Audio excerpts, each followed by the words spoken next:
Greetings everyone and welcome to CGTN's annual coverage of the Great Migration, the world's largest overland animal migration. And we are once again on the banks of the famous Mara River that inhabits hippopotamus herds and crocodiles. Again, we are going to be live from this position for 3 consecutive days as we bring you every bit of action from the Masai Mara National Reserve, but we are going to have it bigger and better this year to cover not just the migration but other wildlife habitats across Kenya. I am Jerry Owili. And I am Penina Karibe. Such a special occasion to be here, bringing you live coverage not just from the Masai Mara National Reserve, as my colleague here, Jerry, said, but we're also going to be live from the Amboseli National Park. It is known as the home of the elephants.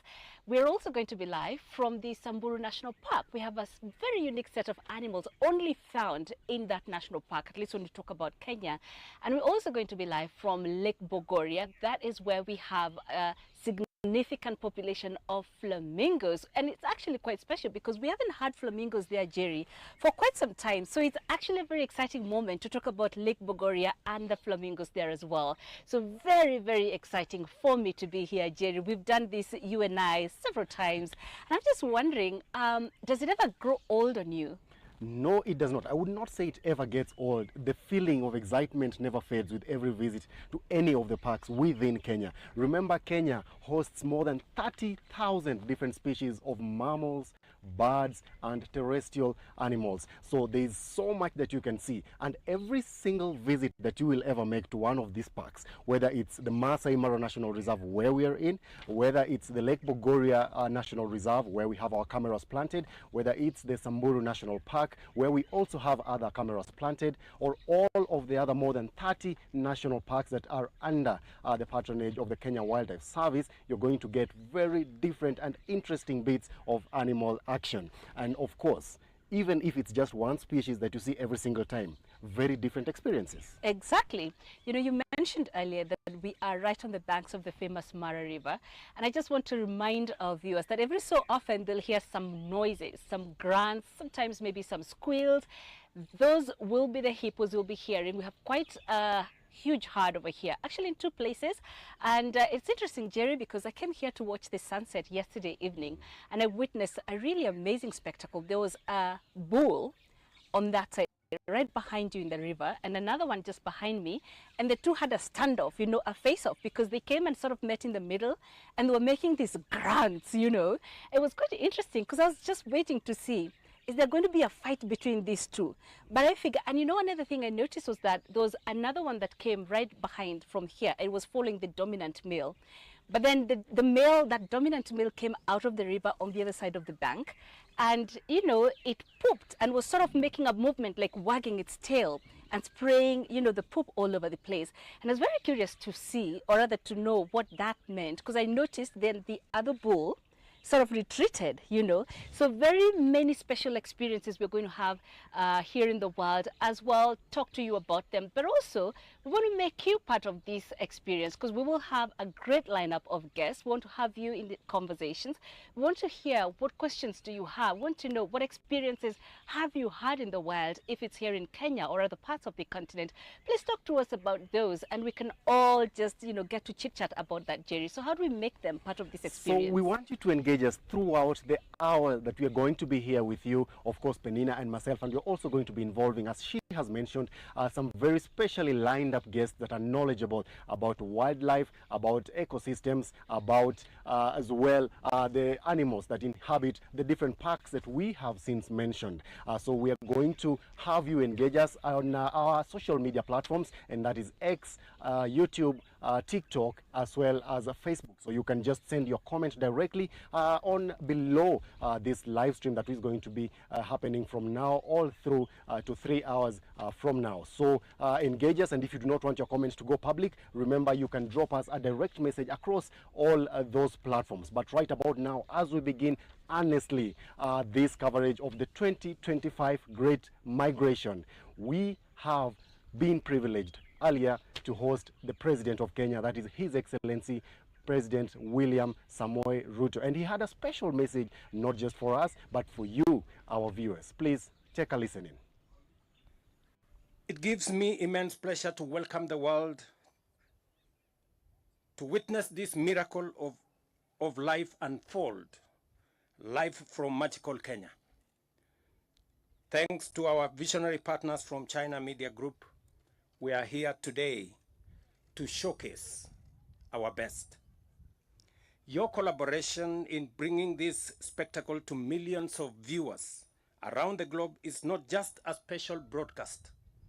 It is a bridge between nations and a symbol of friendship between Kenya and China, and a joint declaration of nature's breathtaking power. Our partnership with China, and particularly with China Media Group Africa, echoes this same philosophy that progress and conservation can go hand in hand together. Through the Belt and Road Initiative and other frameworks, Kenya and China are not only building roads and ports, but also building trust, understanding, and shared responsibility for the planet we all call home. Today's historic broadcast is a powerful reminder that what is possible when vision meets partnership is phenomenal.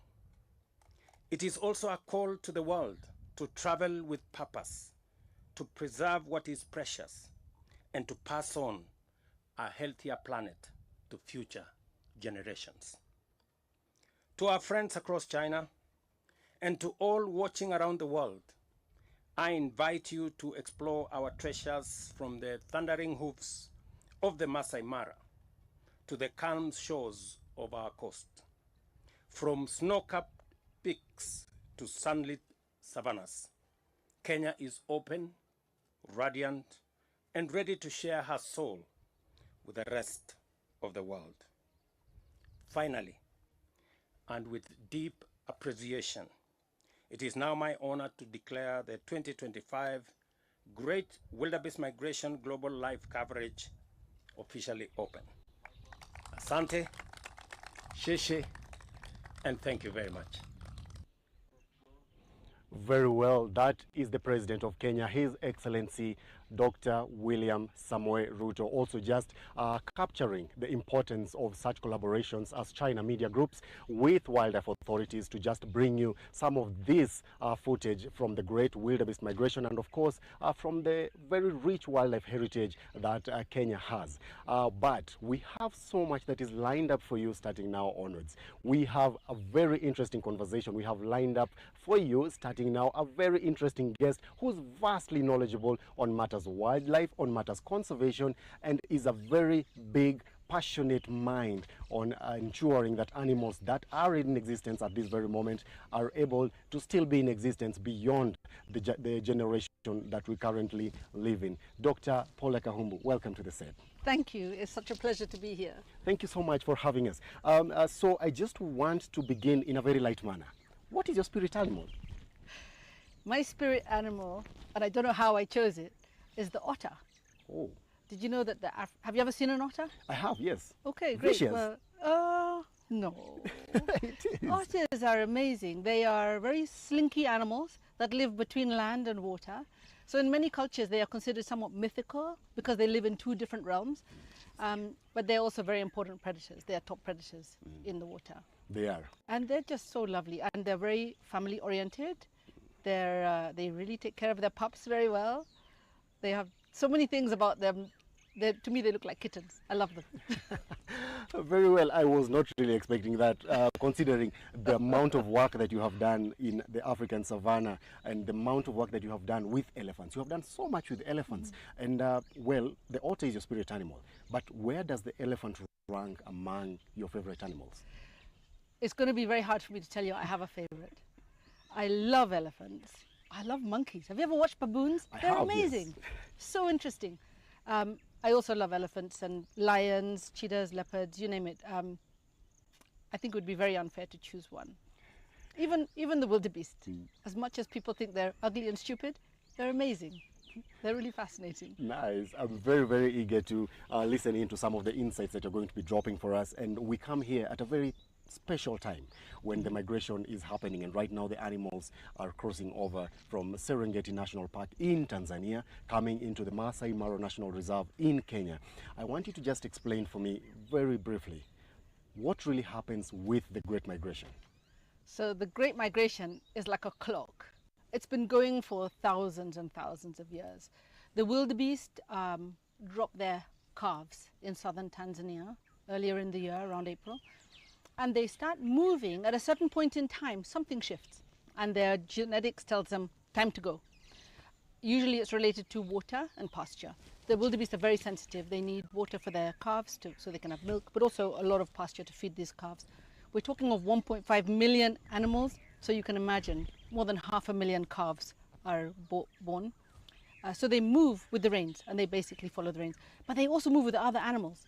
And as you've seen, the wildebeest arriving in Kenya first are the zebra, like hundreds of thousands of zebra.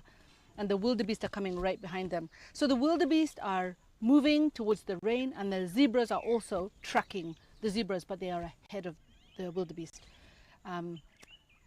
The zebra are like horses. They eat rough grass. So this tall, long grass you see here in the Masai Mara, that is the favorite of the zebra. The wildebeest are like cows. They like that lush green grass. So they need the zebras to mow down the long grass for them to benefit the most from the shorter green grass. And this pump moves in a clockwise direction from Tanzania into Kenya, where we have the most nutritious grasses, lots of minerals that they need for their babies, and also to prepare for the next breeding season. Then they do the turn back. And it's predictable, but it's also incredibly unpredictable in that nobody knows which date it will start. Nobody knows which day they'll go back. Sometimes they cross and go back and cross and go back. So we don't know exactly what is happening. And this is what's so magical about this ecosystem. There's so much more to study, so much more to learn. There's all these secrets that these animals have. We think we're the most intelligent animal on earth, and yet we can't even understand something that has been happening for millennia. We still don't understand it in full detail. Thank you. And so you capture the wildebeest and the zebras that sort of take charge and lead the migration. But just help me understand, what are the numbers like? Wow. Well, and also don't forget, there's a lot of gazelles, which also come, hundreds of thousands of gazelles. The numbers are phenomenal. It's almost mind-boggling. I don't even know how to put it into context. 1.5 million wildebeest currently in this migration, and numbers are increasing. There's about 200 to 300,000 zebra, and many people have been telling me, sending me reports like the numbers of zebras in the Masai Mara right now. We've never seen numbers like that in recent years. And then with the smaller antelopes, the gazelles, probably around 300,000. Yeah. Thank you. So there's gazelles, there's impala, there's zebras. The impalas are not migrating, but the gazelles are. And this is the largest migration in the world in terms of numbers. If you think of the biomass of all these animals moving like one huge lawnmower across from Tanzania, 800 kilometers in this huge migration. It's a phenomenal thing. It's no wonder it's in the Guinness Book of Records. That's quite a number that you give me. But then again, there are also other animals that are involved in the migration. Some of their counterparts, some of their colleagues that are actually residents of both the Serengeti and the Masai Mara. So what really happens? What makes these ones not join their colleagues while during the migration? Oh, so you're talking about the wildebeest that never go? Yes. Yeah, that's really amazing. There's been some incredible research where they put radio collars on the wildebeest to see what's happening. Some wildebeest in Kenya never go on the Serengeti migration. They just stay. And it's almost like the species is hedging its bets. If some of us stay and those guys who go get killed, or they have some problem with climate change or something, at least there'll be some left behind. But we also have another sub-migration from Kenya to the Loita Hills, from Masai Mara to the Loita Hills. That's a totally independent migration, which is happening on a different level. And in that migration, the topi go with them. The topi don't go to Tanzania. They do like a small dispersal within Kenya. So some of these animals are genetically switched on or off to migrate or not to migrate. And again, nobody can tell you which one is going to do what. So you mentioned that the wildebeest they birth their calves in southern Serengeti, and then once they are old enough or strong enough to start the migration and the time is right, they move towards the Masai Mara National Reserve. How long do they stay within the Masai Mara National Reserve, and what determines the period of that stay here? So first, when the babies are born, it's one of the most precocious species on earth. They get up and start running around within hours. I mean, imagine a human baby. We're like stumbling around and crawling for a year or two, right? But wildebeest babies can get up and move within hours. They're quite amazing. And within a couple of weeks, they can start the migration. And they all drop at more or less the same time. All the babies come out at the same time. When they move into Kenya, they will stay here from around July and August, September, October. They'll start moving. You'll notice some will move very quickly. Others will say, you know, it just depends on what the nutrition is like, what's happening with the grasses, what's happening with the rains. They need water.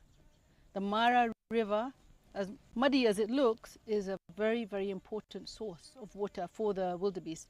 There isn't any permanent water in the Serengeti, so this is a vital resource for them. Thank you. And it's interesting that you mentioned the Mara River, because I was actually now coming to that point. One of the most sought after images, or rather whatever tourists come really here to watch, is that action of the wildebeest and the zebras jumping from one side of the river to the other side of the river. A very precarious moment of their lives. But it's not safer on either side, whether it's Serengeti, whether it's Masai Mara, it's equally dangerous. So how do they then ensure that they make that circle while still alive?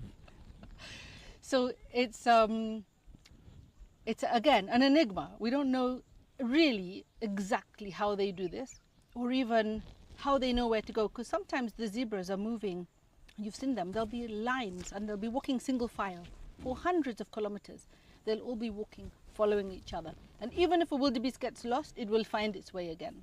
And it's believed that as they walk, they're leaving a scent trail. So even after a year, they'll know where to go. And they'll find there are certain places that they like to cross on this river. But yeah, it's hard to know. We're still doing a lot of research on these animals. You'd think that with 1.5 million of them, we'd have all the answers by now. But can you imagine even trying to follow a single wildebeest in this population? It's almost impossible to know who's who in the population. And so just give me some timelines. Do we have an idea of how this circle moves around between Tanzania and Kenya? Well, they start moving in around April, May. They just start moving slowly, slowly. And the herds are very dispersed. It's when they get to Kenya that they become very concentrated. They get to the rivers and somebody in the population decides or makes the first jump into the water. Actually, a lot has been studied about the behavior of the dominant males. Who decides when to cross? It's not the dominant. In fact, if you look at where the wildebeest go, sometimes they'll start pushing off this way and pushing off this way, and then you'll see they'll all follow. They'll actually follow whoever makes the first decision. They're very funny animals, not like lions or elephants where the leader tells you what we're doing. In the wildebeest and some other species, it's just whoever decides. Somebody says, I think we'll go this way, and then they'll all just follow. And a little bit like sheep, the first one jumps, they will all start jumping in the water. It's a very strange mechanism, but it seems to work. I mean, they all come across at the same time. And they have their favorite places where they like to cross. It's very important that we respect those places and we keep them clear of vehicles and people and disturbance. And all these other animals, like the lions, the hyenas, the crocodiles, they also know those places because they've been going there year after year after year. And it's very interesting that you mentioned how they move about, and it's a very different social structure from other animals like the predators. You would know in a pride of lions who leads and who's in charge, and there's a hierarchy. Even if it's hyenas, there's a hierarchy. There's always animals that are adapted differently in family structures. So these are 1.5 million animals moving together. What structure exists in such a large herd of animals? Well, they do have their subherds, and they do have their dominant males, and even when you said the ones who stay behind, they're usually dominant males and they have territories. So they have these sub-families within the wildebeest, and the males who actually make a lot of the decisions. But when it comes to crossing, these really critical moments, or even the direction, are we going to go left or right? It's whoever is in the front. It's not necessarily the leader of the herd. So what do you think makes this migration a must-see for anyone who is really into wildlife? You know, I meet a lot of people all around the world, and they tell me that they are saving for a lifetime to come and see, to witness the great wildebeest migration. It is a must-see because it's almost like, it's a spectacle, it's almost like a theater unfolding, and every year is different. You cannot predict what exactly is going to happen, and it's not just a bunch of animals just behaving, it's the energy in the system, the movements, the fact that you're going to see from horizon to horizon of wildlife. There's nothing like it anywhere else in the world. You just see it's dotted with wildebeest and zebras, but also the action of the predators. This is what people love to see. Lions are the most social cat of all the big cats. They live in these fantastic prides, and they're so entertaining to watch. Even when they're just sleeping or playing, we are mesmerized. I think it's in our DNA to be mesmerized by lions, because humans evolved with lions, and of course wildebeest, because we evolved here in East Africa. So I think that the pull is partly genetic. It's in our DNA, it's tattooed in our DNA that we are part of this ecosystem. We came from this part of Africa, and we can't help it. We feel this calling to come to East Africa. And people will literally spend their last, like they'll be in their 90s and they'll say, but I have to see the migration before I die. So I'm really, really amazed that Kenya and Tanzania have been so successful in preserving this migration. You know, there was a former migration also in other countries in Southern Africa, and those migrations have disappeared because of interventions on the land, preventing the animals from moving. So we're very lucky that our governments have recognized the importance of this migration. They're protecting it, and they're promoting visitation, which enables us to finance the management and protection of this ecosystem. But it's really a once-in-a-lifetime thing to come and see. It's better than any movie you ever saw. It's the sounds, it's the smells, it's the feeling, it's the air, it's the drama of the weather, the light. I mean, the sunsets, the sunrises. You can't get that anywhere else in the world. Yes, and I'm very fascinated about the lions myself as well. And during our stay here, we have seen quite some herds, beautiful herds, some big prides rather, some big prides and other relatively smaller prides. Often it's the females that take care of the cubs and do the hunting, and the males rarely come back to the unit. They're always patrolling their territory, try to protect the pride. But then, how important is it that this migration continues happening just to ensure the survival of these other predators that also, I think, look at the migration as a time of plenty? Yeah, absolutely. I love lions too, by the way. I think they're amazing. And I think humans are the only creature that thinks that males are the most dominant, because even in the lions, it's the lionesses who are making a lot of decisions. The males are, of course, essential, but it's the females and their prides that are the heartbeat of the whole predator system. They are territorial. The males have territories and the females have territories, and they literally lie and wait for this migration to come. They might move a little bit, they might go to certain places where they know the animals will be passing, but they don't go on the full migration. So for these animals to sustain their populations, and the cubs, I'm sure you've seen loads of cubs, whether it's lions, cheetahs, leopards, wild dogs, hyenas, they all depend on the migration coming through. And it's not just them, the crocodiles. This is the top predator of the water, the second largest reptile on earth. This animal also depends on the migration. But the amazing thing with crocs is that they will wait for the migration, they will eat as many of those wildebeest as they can, and then they will kind of go into a form of I don't know, we call it turbid state. They can slow right down. They can actually stay without eating for a whole year if they have to. They will just wait for the sound of the hooves for the next migration, and then they'll wake up again and they'll go out and hunt again. Thank you. And the crocodiles are a very interesting animal with that power, that bite force. of course, living in the same habitat as the hippopotamus, another very, very big predator that also has a very strong bite force, and yet they tolerate each other. They live together as though they don't clash. They do. We have actually seen a clash during our stay here between a crocodile and a hippo. But then throughout their stay, mostly they tolerate themselves. But then again, the crocodile will not miss a chance to prey on the smaller, the baby hippo, the hippo calves, yeah?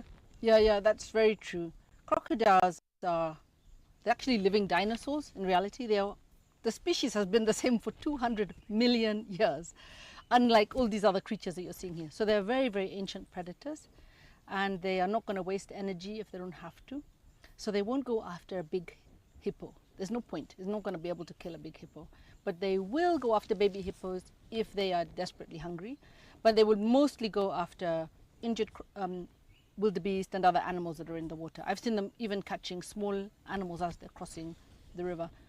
And they're just extremely, their biology is so incredibly well primed for the way that they feed. They can gorge themselves, and they can sit with that food in their belly for months without needing to feed again. So there's no point of going and hunting when you're full anyway, right? So, and that's why the crocs here are so huge.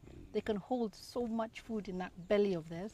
And then all they need to do is lie in the sun and warm up, because they're cold-blooded animals. They lie in the sun, warm up, open their mouths, and just act, you know, they're digesting. Most of the time they're just digesting. Yeah. But if there's no food, they'll stop digesting. They'll just sleep and wait.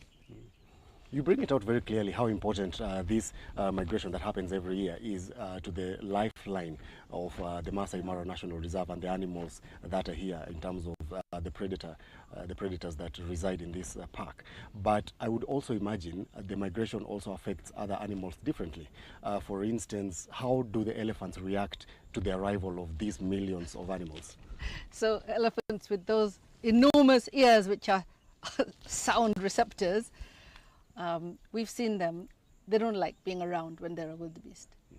And I think it's the sound. I think it must drive them insane to hear that. I don't know if you've ever slept near a herd of wildebeest. No. It's so annoying. It's going to drive you insane, because they're just constantly bleating all night long. Even if they're lying down, they're still bleating, because they're constantly trying to keep in touch with each other. Like, I'm here, I'm here, I'm here, I'm here.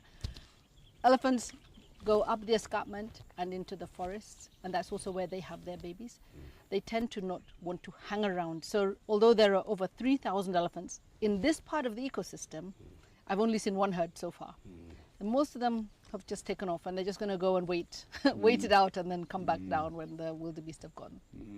And just to put it into perspective, the elephant is the biggest land mammal on Earth. So as Dr. Kahumbo says, they have massive ears that can detect the slightest of sounds from a very long distance.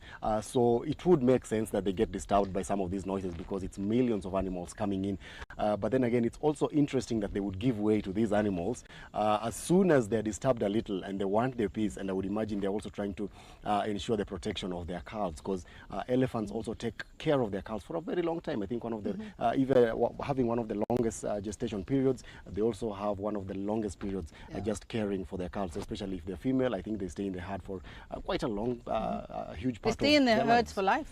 Yes. Actually, I mean, elephants are very unusual of most of these ungulates, because they have a family structure led by the matriarchs, who stay with their daughters and their daughters. It's only the males that leave. And or if a family gets very big, they might split up and they might form two matriarchs.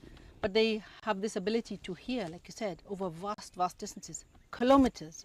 An elephant can hear from 10, 12 kilometers away. So you can imagine how the sound of those bleating wildebeest must interfere with whatever they're communicating to each other, but we can't hear it because it's in a sound wave that is not detectable to our ears. And when the wildebeest are here, there are so many predators, because all of the lions and hyenas are also congregating, and they will go for baby elephants. And the baby elephants are quite vulnerable, especially at night. Elephants' eyesight is not great. It's mostly their hearing and their sense of smell. And so they would want to actually make sure that their babies are really safe. Would you say the elephant is one of the best adapted animals to the savannah? The hearing, the trunk, which is a multi-purpose tool, just the detection of the slightest of shakes on the ground by their massive hooves. Would you say it's like one of the best adapted animals to the savannah? No. I would say elephants are one of the best adapted animals to Africa. All habitats, right? They live in savannas, they live in forests, they live on mountains, they live in water. Go to Amboseli, they're in the lake. They are very, very highly adapted to every kind of ecosystem, which is why elephants are so successful. You know, African elephants on this continent used to be in the millions of elephants in all different habitats. The wildebeest are the most highly adapted, if you think about it, and that's why their numbers are so huge. Their body shape, short back legs, means that they can run and keep running for days without expending that much energy. They can also consume water and keep going for days just on one drink of water. Their ability to have their babies all in one go and live in these huge herds, which is a major defense against predators, and they move together as one. They're so like highly attuned to the savannah, even what they eat, the grass, their ability to detect rain and find the new grass. They are supremely adapted to the savannah. And this particular ecosystem, if you took out certain species, the trees might come back, and the wildebeest won't like it so much in trees. They prefer to be in the open grasslands, and they drive the sustenance of the savannah by their grazing behavior. Their hooves are constantly cutting the ground, allows water to percolate. Their poop is fertilizing. That's why it's such an insanely productive ecosystem. I don't know if you know, but just outside of the Mara, where the wildebeest used to go, we now have wheat farms. It's the only place in the world where you can have 3 harvests of wheat because of the natural fertilization which has been going on for thousands of years from the wildebeest. So they have been sustaining and improving the quality of the soil, which makes it extremely productive, which is why you have a higher density of mammals here than anywhere in the world, and also the highest diversity of herbivores than anywhere in the world is right here in the Masai Mara. So what would happen if this migration fails to happen? How would it impact the migrating animals and the other animals that, you know, take a lifeline from that? So it's a big concern, actually. Developments around the Mara could impact on the actual migration itself. And if the migration was stopped, you're talking of removing a pump of energy and nutrients that has been going on for thousands.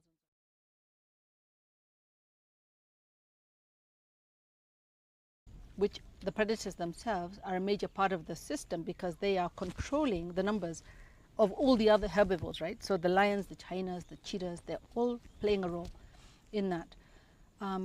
But as the wildebeest stop moving, the nutrient cycling would also decline. The vegetation would probably change. It would not be as diverse. What's so unique here is you've got grasslands, you've got savannas, you've got these riverine vegetation, and so many different animals can live here together. All of that would change. And I don't think anyone can predict exactly what it would look like, but it would be simplified. You'd have fewer species would be able to survive and fewer numbers. That's quite a big concern then.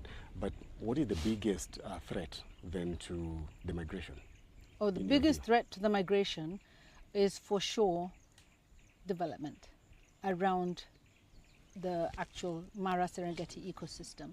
So the animals need to be able to push through and move without any interference. Roads are a major barrier.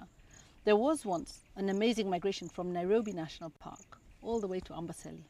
We've forgotten it because it happened when we were children, but there were over 100,000 wildebeest migrating. The building of one highway stopped that migration and the population just collapsed. It plummeted. Now there's about 2,000 wildebeest left, the ones that are not migratory. So that is what could happen here. If there are developments like roads, railways, anything that the wildebeest perceive as an interference or an interruption. And it's not that they can't cross a road, they just don't want to go near a road, a tarmac road. They don't want to go near it, and it's not known why, but most of the time they will stay within 2 kilometers, they won't go closer. So if you go onto the major highways in Kenya, you'll often see dead zebras and other animals which are crossing and get hit by cars. You'll rarely see a dead wildebeest. They just don't want to go near the roads. So development, combine that with... And of course expansion of farming. So we're taking away land from these animals. That's a major threat. In the past, the wildebeest actually population crashed because of diseases that were brought in by the British, rinderpest in particular. So in the 1900s, they brought in rinderpest, which actually impacted on cattle and wildebeest and many other species of that group, the bovines. So disease could come back as a major threat. If rinderpest was to emerge again, it could have a major impact on the wildebeest. So assuming these threats come alive, combine that with the current, one of the biggest threats even to humanity, climate change, what happens then? Okay, obviously climate change is a major threat. You know, like I said, this river is a lifeline. Imagine if the source of this river, which is the Mao, imagine if that forest disappeared with climate change and the river dried up. Then you wouldn't have the source of water for the wildebeest. That would have a huge impact. But climate change would also mean the whole savannas would not be getting enough rainfall to sustain the pastures, the trees, and of course all the water in the soil column. It could also lead to massive erosion, you know, as we've seen in other parts of Kenya, where you have overgrazing because the animals are now grazing down. There's so little left to eat. They're grazing it right down to the soil, taking out the actual tubers of the grass, leading to exposure of the soil erosion by wind, or when it rains, all that fertile soil gets washed into the rivers, and this river will just become a mud, sludgy mud that will just flow out to Lake Victoria in this case. Those are some of the real challenges. You know, we haven't talked much about the river, but this river is not just a lifeline for the wildebeest, it's a lifeline for all the animals in this river. So it goes to Lake Victoria. There are loads of fish. It's one of the most diverse fish populations in the world, is in Lake Victoria. Some of those fish migrate up the river all the way to the Mao, where they spawn. And then the babies come back down, back to the lake. They have to do that migration. So the loss of this river will impact on some amazing fish. One is called the elephant fish. It's actually a fish with a phenomenal long trunk, you know. So there are things which we don't see, but we shouldn't forget are also vital parts of this whole ecosystem. So just give me a picture. Are there any animals, whatever species, whose population is constantly growing from the little research that we have done so far as humanity?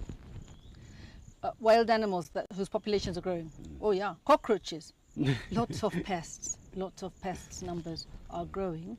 And a lot of that has to do with our invasion and destruction or degradation of landscapes. Lots of invasive species which have been moved around the world, either on ships or on planes, or intentionally or unintentionally. Those species are expanding. Some of them are very, very dangerous. I've seen some here. There's a nasty, noxious weed that is called Parthenium. I've seen it here in the Mara, which is really shocking. It's a species that is invading different parts of Africa. It doesn't come from Africa, but what it does is it occupies the ground. It puts down its seeds are microscopic, so you can't even, you know, you can't remove it very easily. They float in the wind. They get on your cars, and this plant is noxious. Animals which eat it end up getting sick, or if it's their milk becomes very sour. So for livestock, this is a very important livestock production area, it could lead to the milk going sour and then damaging the whole, you know, milk industry. So these are the things which I would say are growing in numbers, is mostly pest species or invasive species which are growing very rapidly. And with your rich background of wildlife conservation, what role should humans take to ensure that our great-grandchildren are able to enjoy the sightings that we enjoy today? You know, we're so privileged to be here in the Mara. Very few Kenyans have ever been here. We have been promoting it as a tourism experience, which is fantastic. It is an incredible attraction. It's very important for our reputation as a nation globally. It's produced, I don't know, thousands of films are made here in the Masai Mara.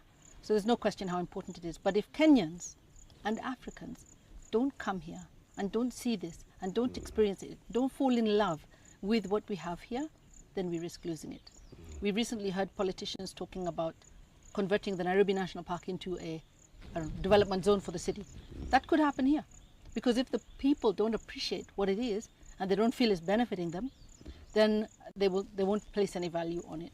So for the Mara, I would call on the county government to make the Mara free for all children.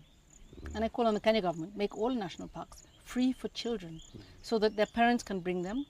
The cost is too high for a family to come here. But if you said it's free for kids, kids would pull their parents, parents will still pay, they'll fall in love with nature, they will explore, discover. It's not just animals and this incredible climate, it's the culture. The people of this landscape have been here for thousands. They've played a key role in shaping this whole ecosystem. And when you learn that, you know, I told you my spirit animal is an otter, but my totem in my clan is the warthog. And I can't help seeing warthogs differently now. I love warthogs. I never used to think about them. So imagine if every kid in Kenya could come here and find their totem animal or their spirit animal, fall in love, and then maybe think about careers in conservation. You could be a pilot, you could be an artist, you could be a musician, you could be a ranger. There are so many careers. It's the one thing that we have that is unique in the world. We can still be an IT giant, we can still be an industrial giant, but no other place in the world has Masai Mara but Kenya. So it's one of the most important treasures of this country. And to protect it, we need all hands on deck. And let me just veer out of the Masai Mara a little bit. There are the flamingos of Lake. We do have cameras planted in Lake Bogoria, as we're just trying to also showcase other parts of Kenya with a very rich listing of wild animals. When it comes to birds, where is our standing as Kenya? You know, Kenya is one of the world's mega diverse countries. There are not that many of them. It means that we have more diversity than most places in the world, and it's due to this incredible rich terrain we have and the Rift Valley cutting right through. So Lake Bogoria is right in the bottom of the Rift Valley. It's one of the saline lakes, and it's also considered to be a flyway for migrating birds. Flamingos are migrating, so they're moving up and down the Rift Valley, but there's also hundreds of species of birds which come from Europe and even the Arctic, and they fly down through the Rift Valley, all the way down Africa. So we're an incredibly important country when it comes to nations' diversity and migrations. Good. So even just as we continue with the conversation, I have so much that remains lined up for you. We are in the Mara, but you listen to us also introducing Lake Bogoria cameras to just showcase some of the birds that are there, including flamingos. We are also in Samburu National Park. What's so special about Samburu National Park? Oh, Samburu National Park is a beautiful part of the country. It's northern Kenya, and it's got some of the same species as here, but their own versions. So if you look at the gelated giraffe, not the Maasai giraffe, they're very beautiful. I don't know if you've seen them. They're the biggest of all the giraffes. We also have the Grevy's zebra, which is a critically endangered type, very beautiful.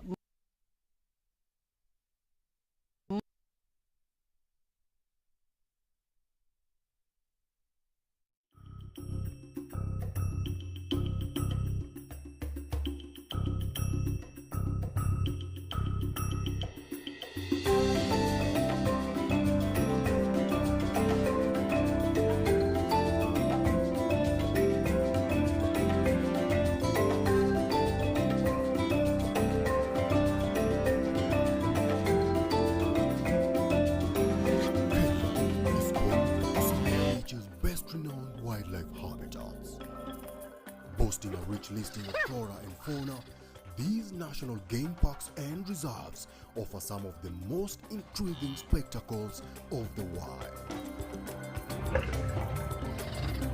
But in the jungle, all lands, we've discovered so much how this connection between elephants is, because it probably has thousands of years.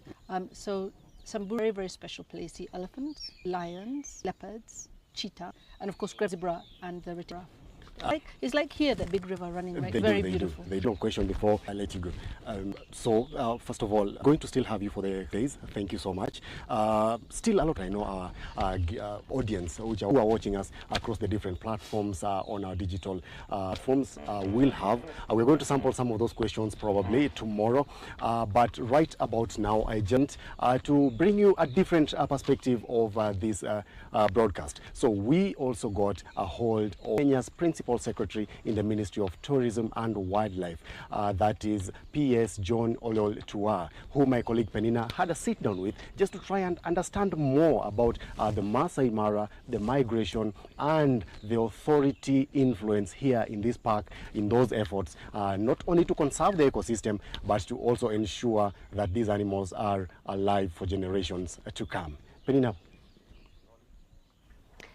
Well, seated here along this scenic Mara River, covering this live migration of the wildebeest, we have a very special guest today, the PS, Permanent Secretary, Ministry of Tourism. This is somebody who's grown here in Narok County. Sir, just give us a background of this area. Thank you very much for joining us, but also give us a background of this area. You grew up in this area.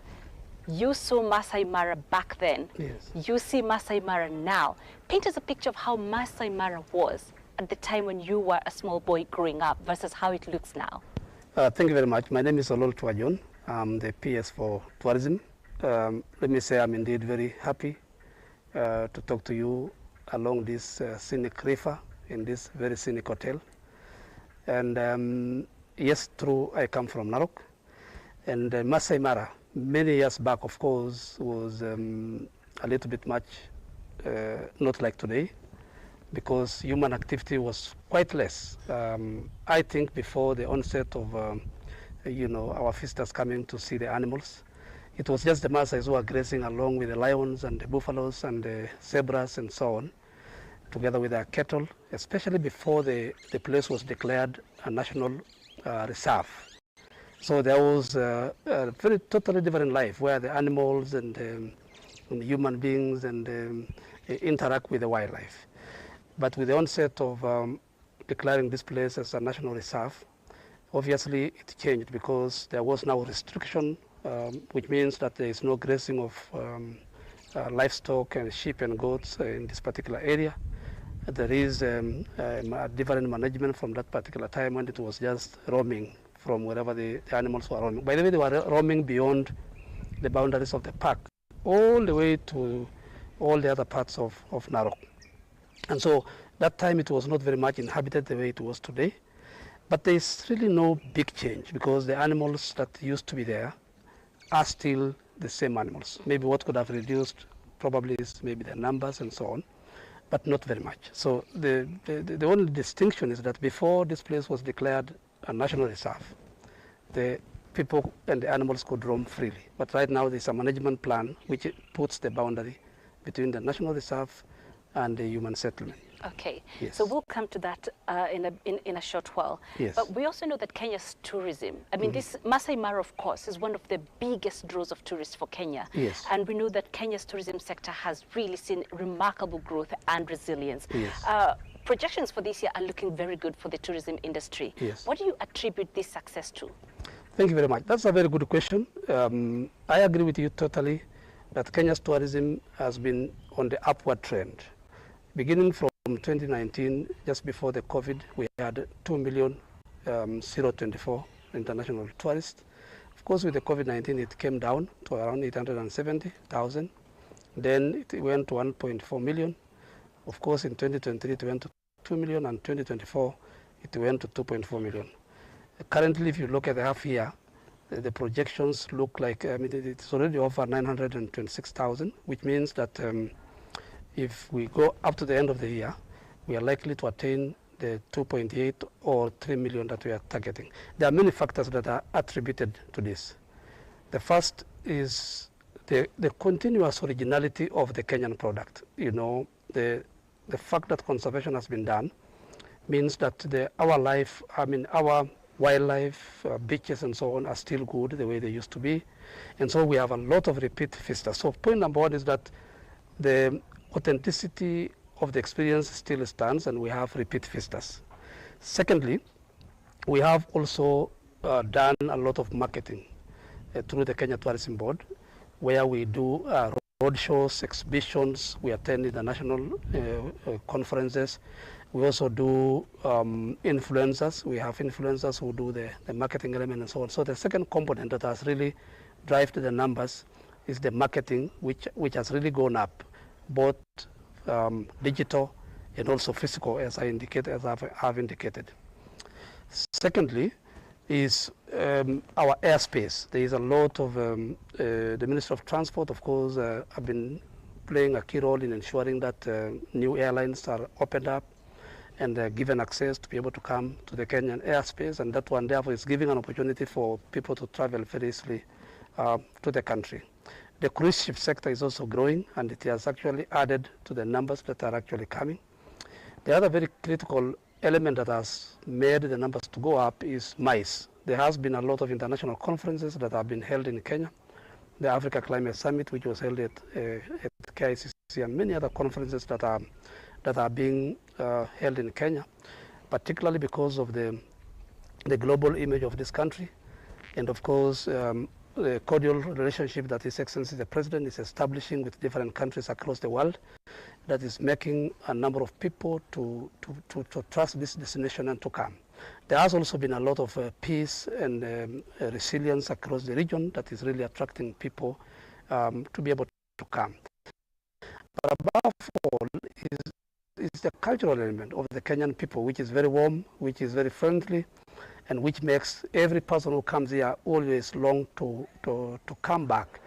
And therefore, we have also a lot of partnership with different countries. A very good example is the China Media Group, where we do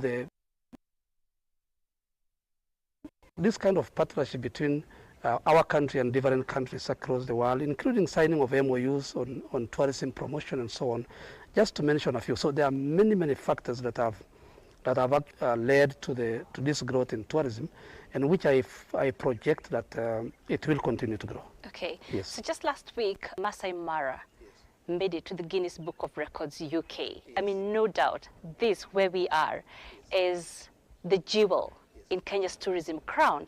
So there's obviously a big interest in Masai Mara from tourists, but how do you balance that versus concerns of over-tourism and environmental concerns? How does your ministry strike that balance? Thank you very much. First of all, I want to echo my happiness, just like the happiness of everybody else.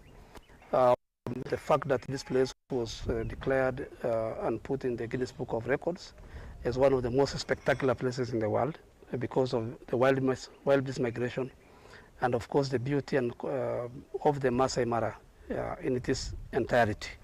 Now your question is really good, because if we do not protect this environment, probably the good that we have already attained may be lost. And so how we are balancing, number one, the Narok County government in liaison with the Ministry of Tourism and Wildlife has actually put in place a Masai Mara management plan. This management plan outlines, the number of hotels that are expected to be built here, the number of vehicles that are allowed to move around, and even how they are supposed to move. And it also clearly stipulates how the conservation efforts are supposed to be done. So, number one, that has played a very critical role in ensuring that this area is conserved. Secondly, is the cordial relationship between the government and it is around this area. You may be aware that we have a lot of conservancies around this area, which has actually given a kind of a buffer zone for the park, so that even the animals are able to move to the conservancies. And because these conservancies are also benefiting, the local communities are benefiting, they have also known and understood the importance of the wildlife, and therefore they also participate in the conservation efforts. Number three, we are also doing a lot of capacity building of the communities to understand how to live with these animals, what they need to do to ensure that the rivers are not degraded. You are aware the Mau Forest, the government has taken a very big role in fencing of and reforesting the area that will be protecting this Mara River to make it much better and therefore make this place comfortable. And so the tree planting element that is also being encouraged around. And of course, last but not least, because of time, We are also encouraging the eco lodges, you know. All the lodges that are being constructed in the Mara are now expected to meet certain standards. In fact, the Tourism Regulatory Authority is now very keen, and the NEMA, they are very keen to, when they are licensing, when they are giving out, you know, allowing people to construct, we would like them to do what we call eco-friendly. Like this hotel, what it has done, you can see that they have not interfered with the environment, and also they are promoting a lot of eco-friendly technologies. And so those are some of the, if there was time I would give you more, but those are some of the efforts that are being put in place to be able to ensure that this jewel is not lost.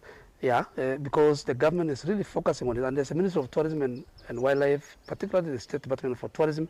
We are also ensuring that whatever comes up, we are able to market and educate the people, and so that they understand what needs to be done. Okay. Yes. One of the biggest threats here, excuse me, in Masai Mara is climate change. Yes. What is the ministry doing to mitigate the effects of climate change and ensure this vital ecosystem is protected? Thank you very much. The Ministry of Tourism and Wildlife, first of all, is working very closely with the Ministry of Environment, Climate Change and Forestry. One, in the tree planting program, which His Excellency the President has introduced, the 15 billion tree target that the entire government is doing, because this ecosystem can be affected even by far lands if you don't you know, protect by planting trees. So number one, the element of tree planting is being continued as much as possible, just as I indicated earlier. And secondly, the ministry is working very closely with the other development partners, conservationists. There are a number of development partners, especially around this area, who are taking a key role in ensuring that the communities are educated, they are empowered, their capacity built, and they are also guiding on any areas that need to be done to ensure that the environment is not downgraded. So those are part of the things that are being done. Okay. Yes. As we wrap up, Yes. what is this collaboration between CGTN Africa, you know, CGTN Africa live, broadcasting live what is happening here at the Great Wildebeest Migration, what does that mean for Kenya's tourism sector? Wow. It means marvelous. It means something very special. If you look at the number of the Chinese tourists, for example, last year we had over 90,000, and we can see that between now and between January and May, we are already over 33,000. So first of all, this platform gives us an opportunity to market this destination in China particularly, and also across the globe. And obviously, this collaboration will give us a very good opportunity to market our products, whether it is the beach product, the cultural product, the Masai Mara, the sports tourism. You know, it gives the destination some kind of focus, which probably without it we will not be able to get it. So obviously, it will attract as many numbers as possible. Okay. Yes. And one final question, because I know the Permanent Secretary has to leave. I think I hear his chopper. Yes. You have grown in this area. Yes. You're the Permanent Secretary for the Ministry of Tourism. Yes. Which is your favorite animal? Wow, that is you know, now as the PS for tourism, all the animals are my favorite. But surely you have to have one that you love the most. That I love the most. I think I love the giraffe. Why? It's tall, visionary, sees very far, also very friendly, doesn't cause a lot of harm. But if I were to go outside the cow, as a matter, yeah. But now as PS for tourism, I love all the animals because that is really our heritage. And I'm very, very grateful for this opportunity. And we really want to thank you so much for this collaboration. Thank you so much for all of us. We really appreciate it. Thank you. Interesting collaborations, conservation and responsible tourism. Just some of the takeaways from Principal Son Ololtua's interview with who is back on set. Penina, you seem to enjoy that interview. I'm sure you're also enjoying our stay here in the Mara. But as we just wind up, what for you is your spirit animal? First of all, can I first say, before I talk about my spirit animal, is that when he mentioned the giraffe, I found it actually very interesting because not many people really do talk about the giraffe, you know. So yeah, and Jared, do you have giraffes? Tell me. No, I asked you. No, I don't know. I'm trying to remember, and it's not coming. It's called a tower of giraffes. Nice. That's because of the... And while you and Dr. Kahumbu were on air, we actually had a tower of giraffes right behind you guys. Yeah, it's just that the cameras couldn't be able to reach there. But I mean, it's so huge, so gentle, and I feel like it is the closest to human being intelligence. It's very, very intelligent. It's a very nurturing animal. Dr. Kahumbu talked about that. It's the only animal I know that actually mourns its dead. You know, I remember one time I was in the elephant, they are called echo, and unfortunately, on its actually it's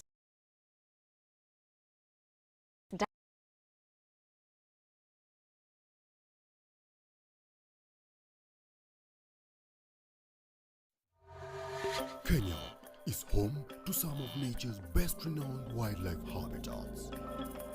Boasting a rich listing of flora and fauna, these national game parks and reserves offer some of the most intriguing spectacles of the wild.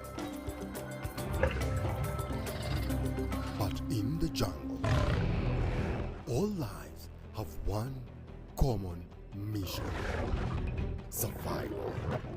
From July 25th to 27th, CGTN turns its focus to the raw and unforgiving wild habitats across Kenya.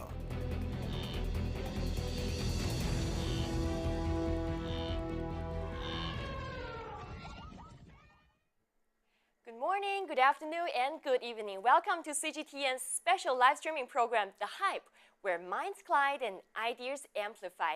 I'm your host, Zhang Zhenyi, coming to you live from China's capital city, Beijing. Well, every year from July to September, millions of grazing wild animals gathered to form a mighty migratory army. So for the next 3 days, which is from July 25th to 27th, from 8 to 12 GMT, which is 4 to 8 p.m. Beijing time, we will take you to the vast African savanna where you can experience this adventure yourself. And along our journey today, we've got two amazing guests. Well, why don't you introduce yourself, please? Hi, everyone. My name is Liu Song. I'm currently working in WWF as a program director for combating illegal wildlife trade. Great to see you all. Welcome. And Beatrice? Hello, everyone. I'm Beatrice Benjamin Fraeli. I'm coming from Tanzania as an assistant lecturer from the College of African Wildlife Management, but also I am a PhD student in animal ecology at Northeast Forest University. Welcome all. Thank you so much for joining our show. I already start to feel that today is going to be so entertaining, exciting, and also enlightening. And for our viewers, you can watch this episode on multiple social media platforms, including CGTN's Facebook, YouTube, X, Chinese WeChat, Weibo, as well as multiple Chinese CGTN official website and app. And please feel free to leave comments below, and if you have any questions during this program, and also if you have any feeling you'd like to share with us. So without further ado, let's start today's show. Well, you know, we've been watching this live stream for 2 hours now, and for me personally, even though it's just been 2 hours, and even though I'm sitting here in Beijing, I already feel such moved and touched by this vibrant life force emerging from this field, from the wild, from this migration. So Beatrice, my question for you is that, can you tell us more about this great migration? For example, what's the scale of it, how many animals are involved, etc.? Oh, thank you very much. The Great Wildlife Migration happens annually. This is a mass movement of ungulates moving from one country to another in a broader ecosystem, the Serengeti Mara ecosystem. And that area is really huge. And the total area covered by these wildlife, I mean wildebeest, zebra, and gazelle, is around 1,000 kilometers square. And they move from the Tanzanian side all the way to the Kenyan side. I mean, crossing different paths and creating an interesting scenery. Wow, such a massive assembling of wild animals. It marks their journey year after year. I think behind us lies an intricate set of natural laws at work. So my question for you, Mr. Liu, is that what triggers this migration? For example, is it temperature? Is it rainfall? What is it? And is the time fixed or just happen at random time of the year? Yeah, I think the triggering factor is about the water and the grass, the resources. Those two factors actually they are heavily dominated by the rainfall patterns in the Serengeti and the Masai Mara. So they actually for the animal itself, they intricately they just following the rain. So where the rain happens, that means the grass is going to be growing, and they have abundant food. So the rain is also kind of like a signal, to call for the groups, like the wildebeest or zebra. The food is coming. Be ready. Let's move on. So I think the food is the factor that heavily dominate the migration process in the whole ecosystem. Yeah. In another word, can we say that it's also the climate that's pushing this migration? Yeah, I think climate is a factor, gonna be heavily affects the timing of the rainforest for the rainfall in the ecosystem. So which means, for the migration process, it is actually not a preset time. That means they're gonna be changed. Depends on when the rainfall gonna be happen. So it is not a preset time. It may be just 1 week earlier or 2 weeks later. Completely depends on the circle of the rainfall patterns. Oh, okay. So it's not a fixed time of the year. It's like it changes according to the climate. Yeah, definitely. Okay. It is true that all the species, every creature in the world are strive to adapt to the nature. And Beatrice, you're both an expert in wildlife management and also a Tanzania. I'm curious, how many times have you been there to witness this migration yourself? And how does it feel? Oh, thank you very much. That's very interesting. It's incredible to see this wildlife all together with zebra and gazelles moving. The number itself is so fascinating. More than 1.5 millions of the wildebeest themselves and hundreds of thousands of zebra and gazelle. So it's really something that everyone would wish to see. It's so fascinating, seeing the animals, but also seeing the carnivores that accompany them, and also seeing the vultures that are also celebrating this movement or event. And remember, it's throughout the year. They'll continue moving non-stop. It's really indicating the resilience of these animals. I really love how you say resilience. So That's how I feel about this also. What about you, Mr. Liu? How many times have you been to this migration? I've been to Africa, specifically the Masai Mara, 4 times. Wow. I mean, it is a long story, but 15 years ago, I was actually privileged to have the chance to visit Masai Mara. And I saw the spectacular views of the migration, and I feel like completely drawn by this view. Wow, I started so much envy, you guys. I'm so envious. Well, I can't help but notice that whenever we mention this word migration, sometimes it carries a sense of solemn grandeur.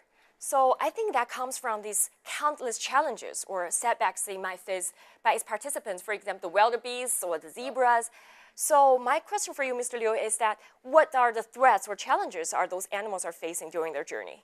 Yeah, I mean, the journey itself is spectacular, it's marvelous. And I mean, it is really full of the different types of the species, but even though this is a really lovely journey, but however, you have to be realistic and face with the dramatic changes or dramatic challenges you have to, dealing with the dailies. And the first will be definitely the predators, because the predators, they're actually either like the lions, they were just hiding in the watering area, and also for the cheetah and also for the other species, they might just follow the herds. So the predator is definitely one of the major challenges that for the migration process, like the wildebeest or zebra, they have to deal with. That's the first one. The second one would be the water and the food availability. So when you do the migration process, you need to follow the water, follow the food, and if there's shortage of that, that means the death penalty, especially for the newly born species, or the weak worms. So that's the second. The third would be the climate change or weather, irrational weathers like the droughts or severe, flooding, etc. This would be the highly increase the chance of the wild beast being killed, either by swallowing by the rivers or the lack of the waters, and that's the third.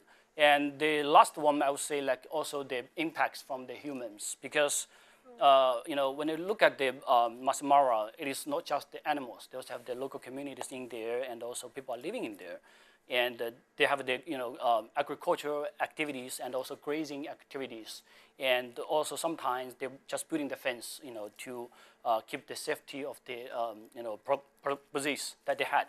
So that is also causing the casualty to the death of the wild beast or zebras, etc. So human is also another factor we need to put into consideration. Yeah. Well, after hearing you say all of this, I feel like, is it right to say that for those wildebeests and zebras, it's kind of like winning a lottery when they're crossing the river? Yeah, you can definitely say that, because when you join the migration process, you need to be vigilant and also, like living on the risk on a daily basis, and then you have to be like really careful. Even when you're grazing, following the water, you need to be extremely cautious about that. Yeah. Well, speaking of the wildebeests, as we can see here on the screen, the wildebeests, I think, are undoubtedly the protagonists of the migration.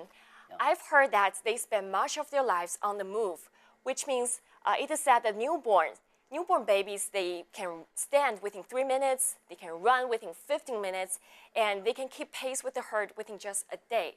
So Beatrice, my question for you is, can you outline this annual routine of the wildebeests for us, like their life circle? What does it look like?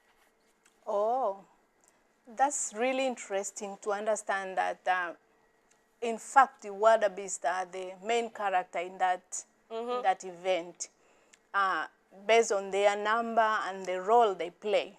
So we agree that they are the main character.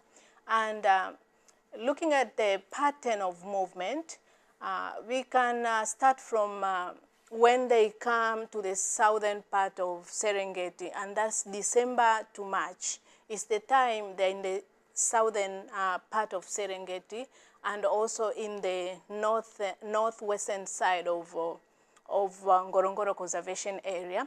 And at this time, December to March, in February there, most of the calvings happens. We say they tend to show synchronized birth, which again is explained by, it's an adaptation that they give birth at the same time, in a way satiating the predators.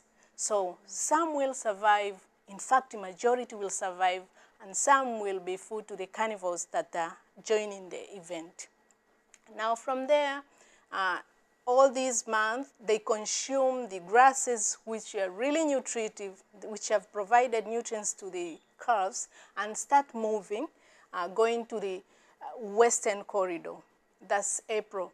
So they start moving, going to the western corridor, and that's also going to some central part of Serengeti, to the Sorenera, but also the Moru Kopjes, and then they continue moving, and by May, they are in the western corridor. It's like a corridor within there. So by May, this is the time, again, they spend some time here, briefly. Of course, at this time is when also rooting happens. Oh. Yeah, the rooting season where you have the males and females mating, and yeah, life goes on. So you might be lucky to see a number and a lot of noise from these bulls as they fight for the females. And from the western corridor, they now start going northward. And by the end of June, they are almost to the north. And by July, some of them have already crossed. then the northern part. So July and August, they are at the border there. Some in the north already, some have crossed. You know, that part, the northern part, the border between Masai Mara and Serengeti is the climate is favored by the Lake Victoria Basin. So in there, they have time to spend getting the, of course, grasses there, spending that time. And so some will go direct to Masai Mara, spend some month there until the end of November. And from the end of November now, they start again coming back to the southern part of Serengeti and touching some parts of Ngorongoro Conservation Area. So it should be noted that this includes the zebras, but also the wildebeest and the gazelle. And what is so interesting is this July to August when they are crossing the Mara River. And we say it's the period which is really interesting that they cross through the water, going to the river banks, which is again dangerous. Some breaks their legs, but that has to happen. But again, within the Mara River, there are carnivores, the crocodiles, but they manage to go through all this. And that proves that these are really strong and they're acting according to natural selection. And they're forced to do so. They must move in search of forage, in search of food. And after that, that is improving their fitness. Yes, that's all about that pattern. Their life circle is just like a clock. It never stops running. Exactly, and that's why if you're talking of the starting point, you decide on where you start. And you cannot say it will end because they're in a constant move. They don't stop. Always on the move. Yes, always. They're very smart. And as Mr. Liu said, it's the rainfall pattern. They get the signals and they start moving. And any changes to these rains is likely to also affect the pattern. Well, I have in a fact, question. the phenology, How the do quality. they feel this rainfall coming? Is it like they can smell it or? Exactly. They are perfect, and particularly the wildebeest. The sense of smell is very nice. Oh, okay. And also there's another term which we call, biological clock, which means they sometimes synchronize with the external factors like the rainfall, etc. So they can be interestingly, adapt to the environment change. So it is really the beauty of the nature. It is. But in other literature, they also say the concentration of salts in water can also explain that they should start moving. Because, when they're leaving, it's already the dry season. And most of the water ponds are so concentrated. So can indicate, we can use that one to also predict that they should start leaving the concentration of water. It's really clever. Yeah. And if you are not moving, then you're going to be late for food. Exactly. Well, I think speaking of these wildebeests, every year the most spectacular, yet like you said, brutal thing of this migration is definitely be crossing the Mara River. Mara River is a river that originates from Kenya and then runs to, flows into the Lake Victoria. So I'm curious about this lake. Can you tell me about this Mara Lake, Mara River? Like, for example, how do those animals, like crossing those rivers? Well, actually, we have a short video can show you how those millions of animals are crossing this river, negotiate this passage with some raw courage and some sheer luck. Let's take a look at this video.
feel bad for that zebra.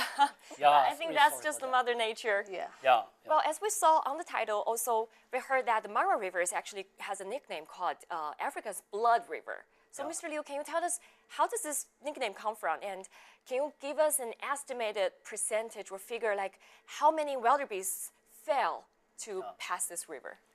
Yeah, I guess you know we call it the blood river is because it is really completely a different point of view compared to when we thinking about the rivers. When we think about rivers, we regularly say like whether it's tranquil or blue river, or like free flowing rivers. But that is completely the different picture in Masmara, right? Yeah. You can see that in the previous clips, and the river. Firstly, look at the color. The river is actually a little bit brownish because of the sand, and also nutrients. The second thing is a more deeper meaning, which means the blood is referring to the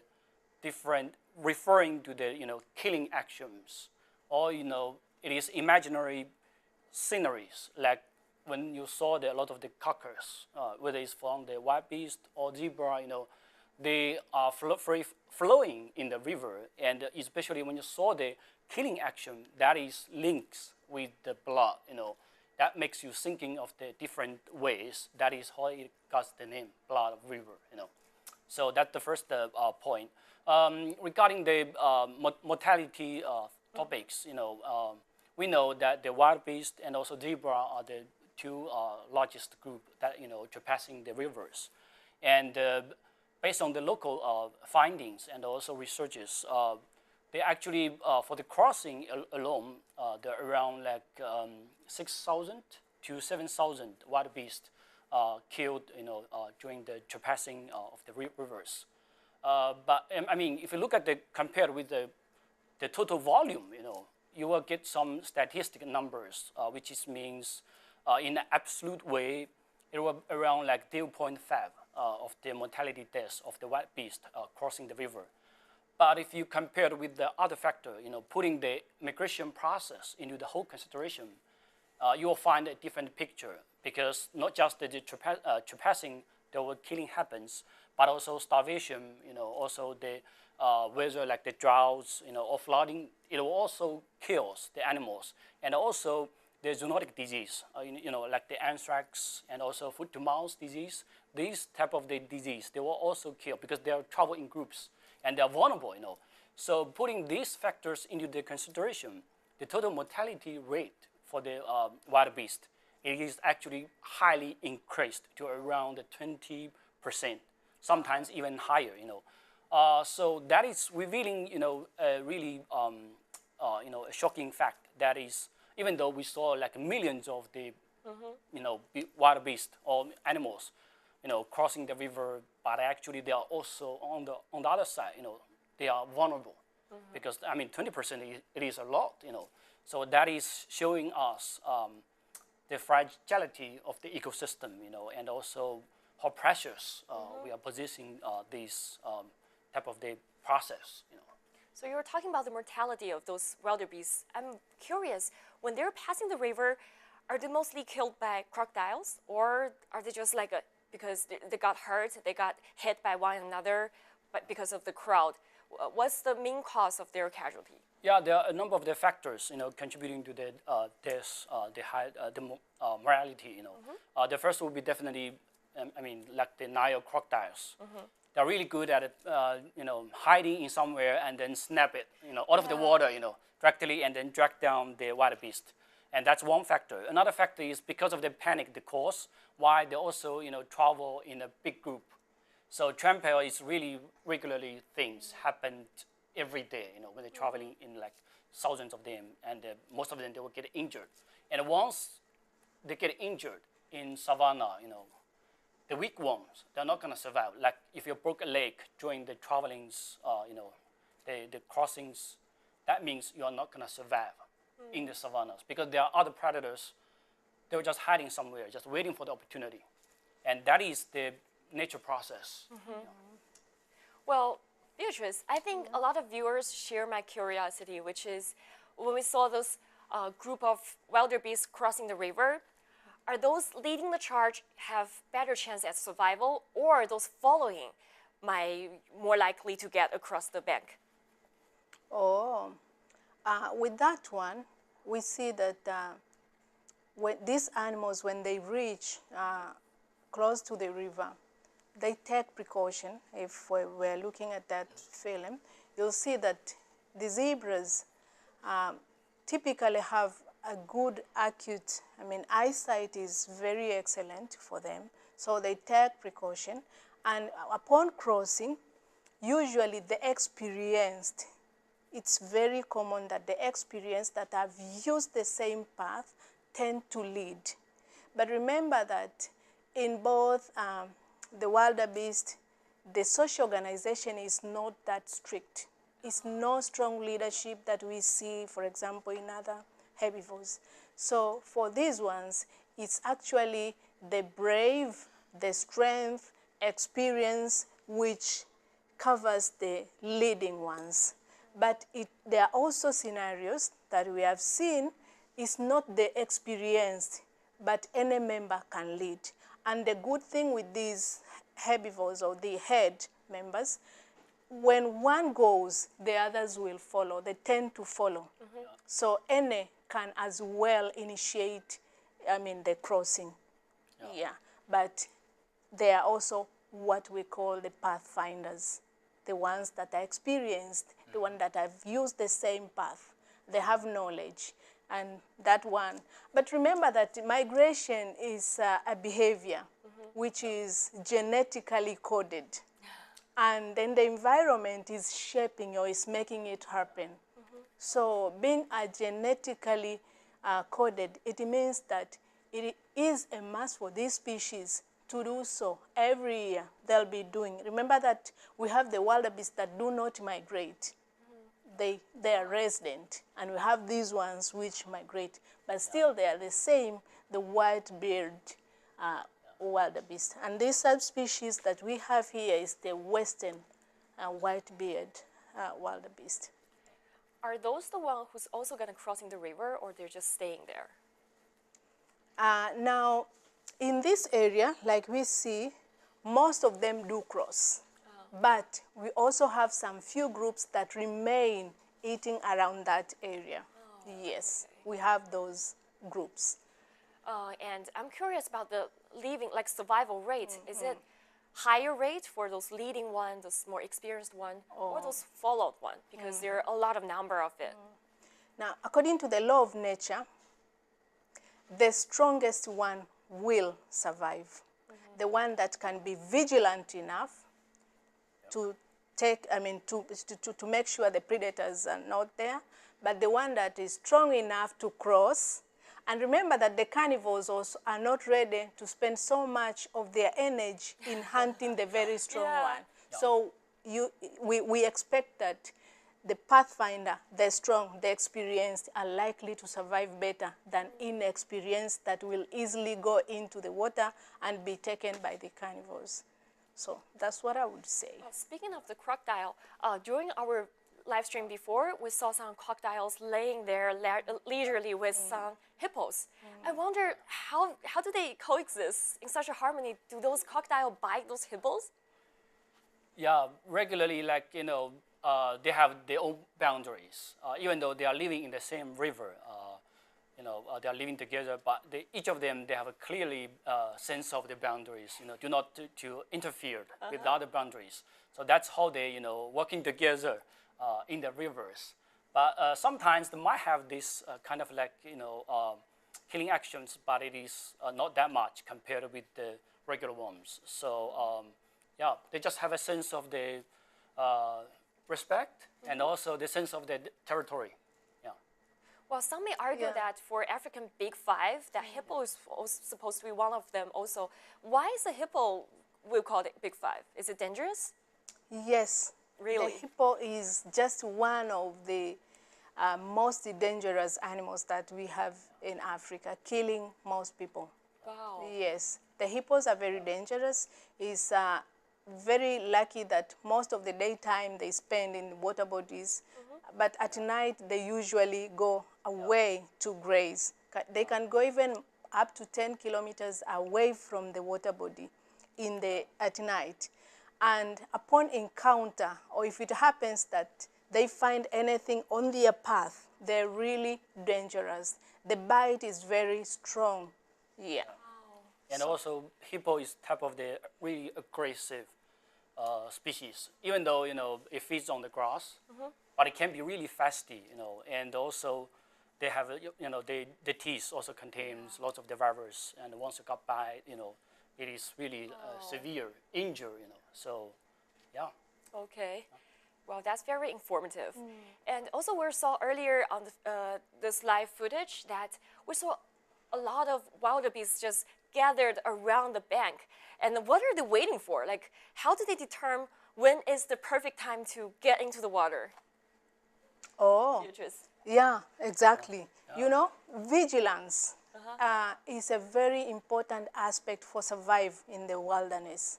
So when they reach close to the Mara River, I mean, they'll always be vigilant before they take actions, because that determines survival. Yeah.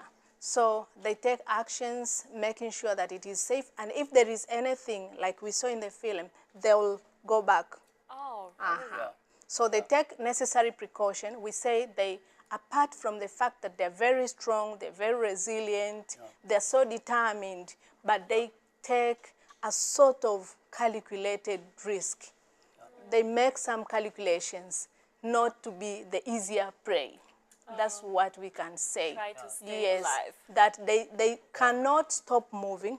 Yeah. Moving is adaptive strategy. Yeah. We are saying that these animals are clever, that they make use of different habitats, that food is not enough here, they don't have refrigerator, they go somewhere. The grasses get depleted, they move to other parts to consume and to make sure they survive. So in that sense, the first one crossing the river is actually taking a lot of responsibilities, because for the leaders, you need to evaluate the situation. Is this safe? Should I go right now? What speed should I take?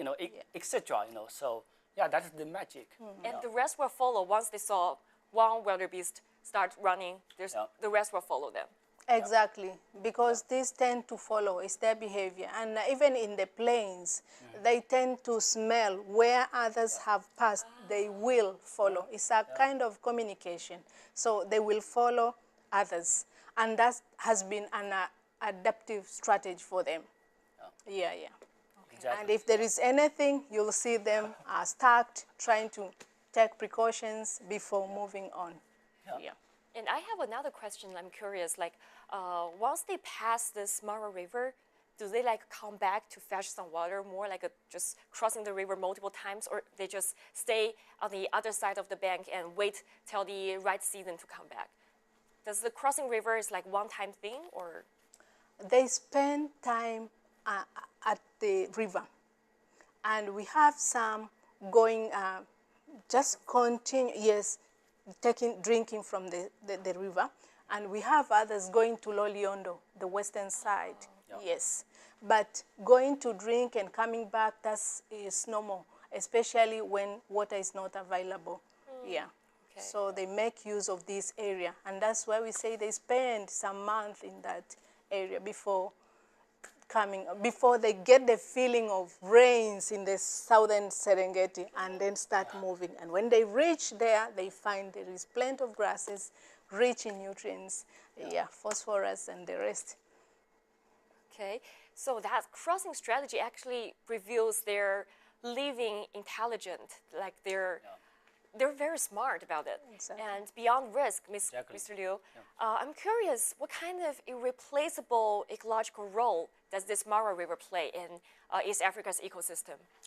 Yeah, firstly is, the Mara River is actually connecting Tanzania and also Kenya. So it is really providing waters to whether it's, carnivores or herbivores, that actually sustain on that. So that's one direct fact. Another thing is I want to share is that, about the biodiversity that the Mara River creates.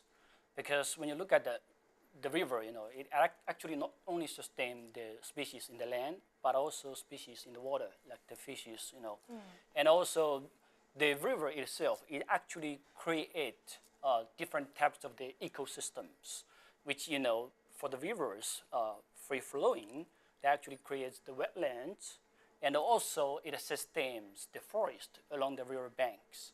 So it actually providing a biodiversity hotspot, you know, a biodiversity habitat for the species that rely on, you know, in it. So that's the second thing.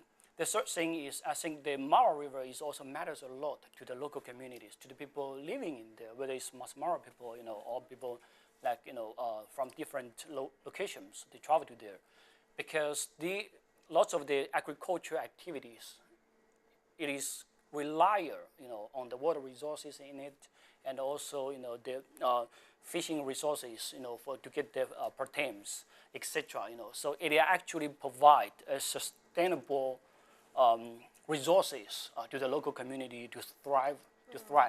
So I think that is, you know, from the ecological point of view, I think the Mara River, it is vital important for the whole, whether not just for the migration, but also for the whole ecosystems in there. Yeah, I would again add that it's not only the habitat, but also we have seen some animals dying within it, and nutrients is being recycled. And this is taken to the lower land, being deposited as nutrients again. So it's like a center whereby within the ecosystem, apart from supplying water, but also nutrients are being recycled.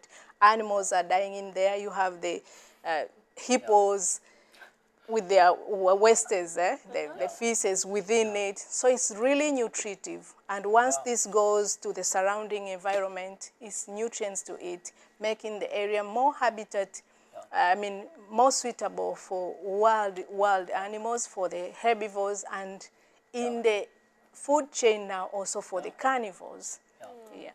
Just imagine, you know, if there's no Mara River. Imagine, you know, if there's no Mara River, the migration would be completely different view. And then also, you know, like the all different types of the species, whether it's wild beast or zebra, you know, they are actually rely a lot on the rivers. And like the nutrients also, you know, back to the grassland to feed the animals. But think of where would these crocodiles, where would these hippos be? It would be difficult. So we should all embrace nature. Exactly. Well, now we understand the vital and importance of this Mara River played in the East Africa's ecosystem. Now we have a very short clip showcasing you the diversity of this migration. Let's have a look.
As we see in this video, I saw so many different species. Especially, I noticed that zebras and gazelles, they often share the frame with the wildebeests. I heard that they've actually formed a so-called three-army coalition or three-army formation. That's the zebras lead, wildebeests follow, and gazelles tail. So, Beatrice, why does this unique alliance occur, and how do those different species coexist in such a great harmony? Exactly. This wildebeest, zebra, and also gazelles is one of the best examples of where you have different species coexisting. Yeah, so you find that these ungulates go all together and they don't compete really, but rather they assist each other. We say it's very little competition among them, but rather facilitating each other. What we see among them, you have the largest one, which is the zebra, followed by the wildebeest, and the other one is the gazelles. So in here, the action of grazing, which is done by the zebra, is consuming, they're adapted to consume more rough grasses that are at a higher height compared to what the wildebeest will select. So in other words, we say that the zebras are unselective grazers. And by doing so, they make grasses available for the wildebeest, but also for the gazelles. So that's like facilitating the grazing. But we also see that among themselves, I mean, when one animal is picking this, the other one this, and the other one, it's like a niche separation, that their niche are different, and therefore they can coexist happily or harmoniously. But the life of these animals that we see, in a group, there are many other benefits. Taking an advantage of having the zebras, which I previously said that the vision is very nice. But on the other side, the wildebeest, the sense of smell is perfect. So it's like a collaboration using tools so as to make life better. So being together becomes so good. But again, for these social animals, in a group is an anti-predatory strategy, whereby we say it's a dilution effect. When there are many, also the predation risk decreases. They decrease the probability. But again, we say they confuse the predators in these large groups. Yeah. So it's so fascinating to see that nature allows them to be, to live like that, taking advantage of each other, facilitating life. Yeah. That is really a clever way of the surviving strategy that happens in there. They're playing their own strength to better live, better survive. While witnessing such a raw displays of those wild animals, sometimes there's a deeper question. What compels humans to dedicate their lives to understanding those animals? So my question for you, Mr. Liu, is that what inspired your passion to get yourself into this animal conservation industry? Yeah, actually, it dates back to 15 years ago, when I was, joining the work. Actually, I was privileged at that time to have the chance, because that is also my first job, to have the chance to travel to Kenya for the first time in my life. So the moment I land in Nairobi, the capital of the Kenya, where I took the cab from the airport to the hotel, during the traveling process, I saw like vultures and other big birds. They were just, a big group, and they were perching on the acacia trees, which are local native trees, in there. And because in my mindset, I never had image like that one, because I was grown in Hunan, rural area, but I can see, find some smaller birds and, regular trees without the thorns. But for that one, they got lots of the large birds, and they're just living in there, just in the city. And they are the acacia trees, they have lots of their sticks poking outside. And I was feel like really shocked, because that is one of the, one of the ways to illustrating the examples of the harmony of the people are living with the nature, in my mindset at that time. So, and then the next couple of days, had a chance to saw the migration process. Wow. And the moment I saw that one, that is definitely opened my eyes, and I never saw that much of the wildlife in my eyes. I can imagine. Yeah, and then that feels the connection, and it feels that I was really connected with the nature, and it should be part of my life. Yeah. Speaking of this, I know, Beatrice, you've been also spending so many years connecting and observing those animals.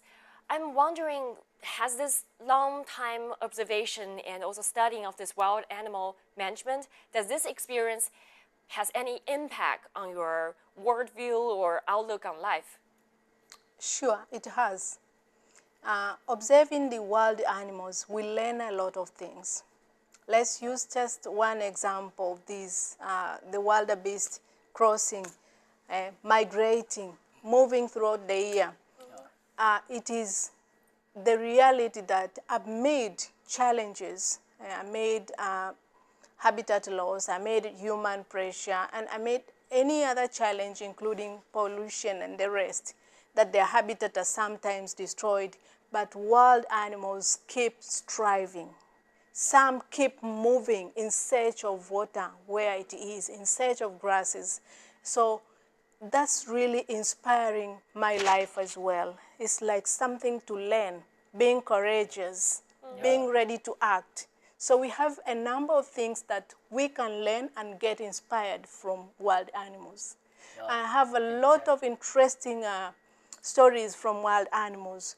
Others cooperatively assisting each other in raising the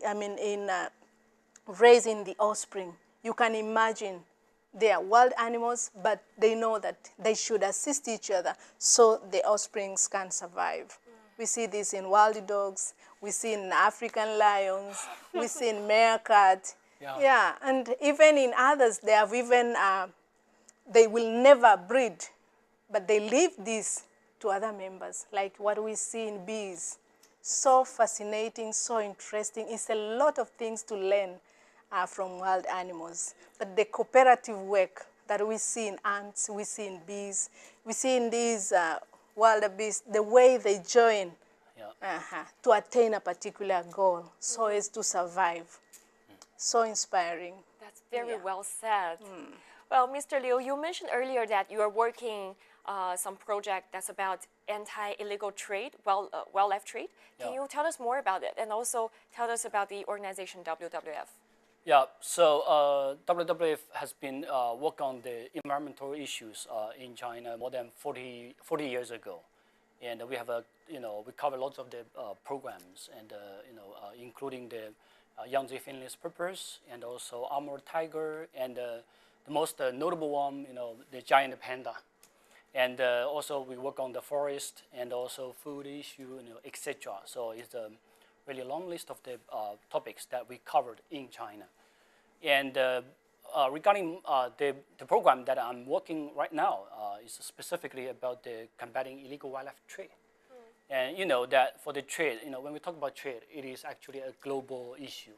It is linked with the sourcing, the producing country or sourcing country, transit country, and to the end market. So it is a really long way.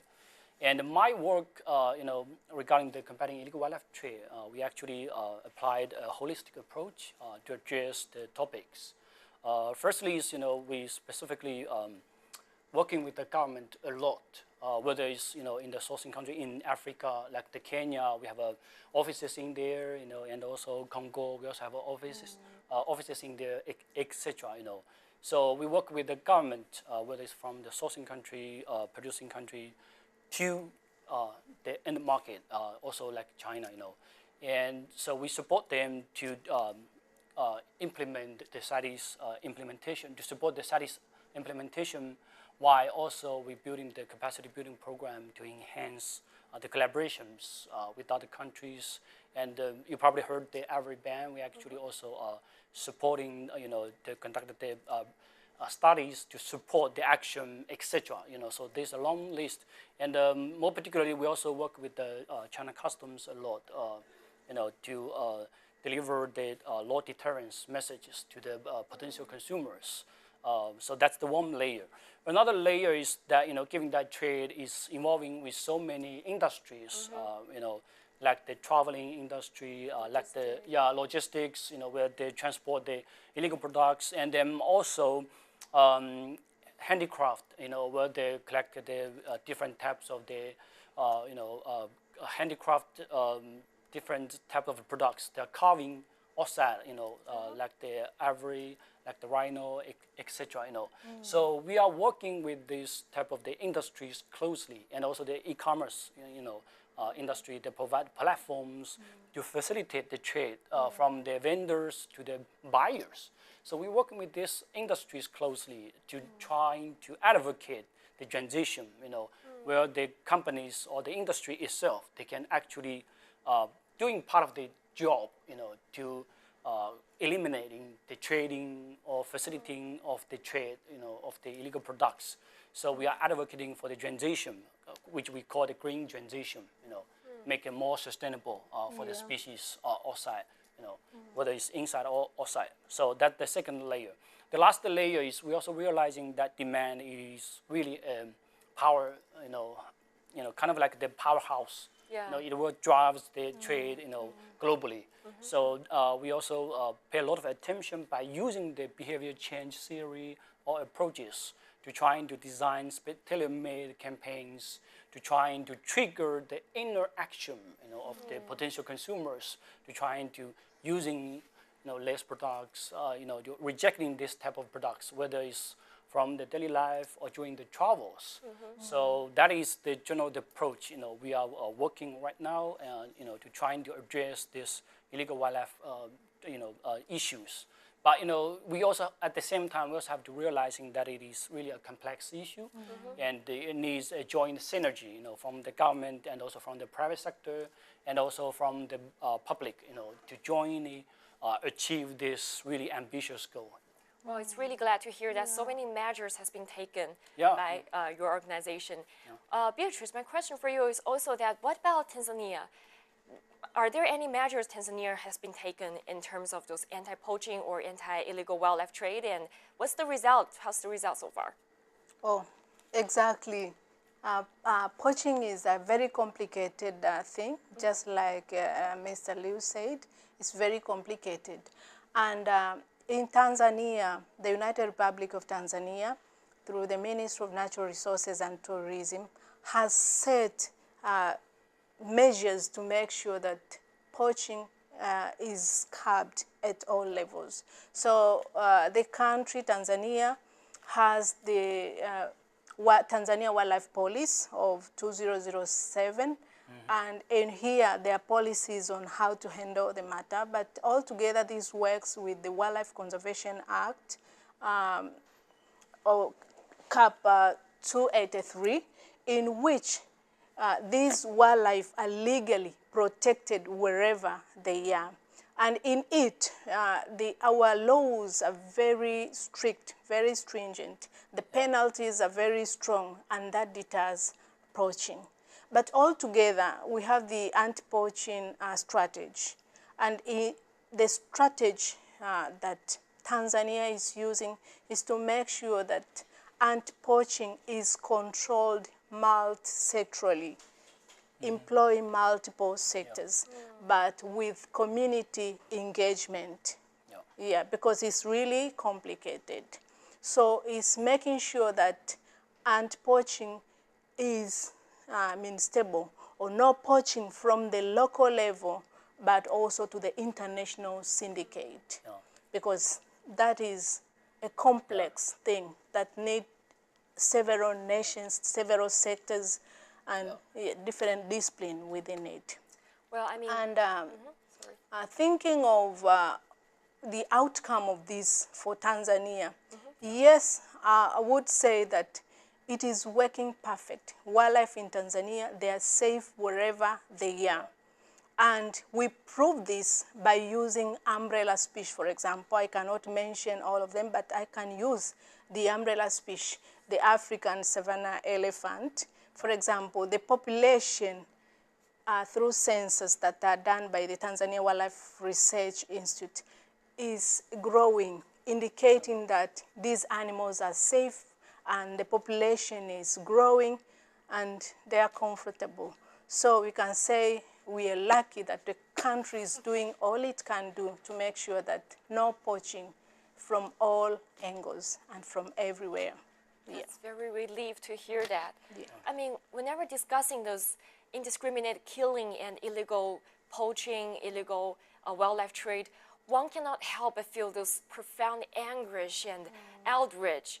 So my question for you all is that, are there any meaningful steps that do you think that humanity can still take to better protect those animals in the future?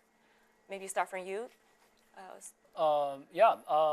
I think definitely, you know, humanity, in perspective of the humanity, it is one way to addressing these issues. You know, like when we, especially when we're doing this, the demand reduction campaignings. You know, we actually took a lot of consideration of the social and the cultural norms. You know, into our thinking. You know, because when you deliver the message to the potential consumers or buyers, you know, if you want to trigger the actions, you need to think what is the best way to persuade them not to buy, right?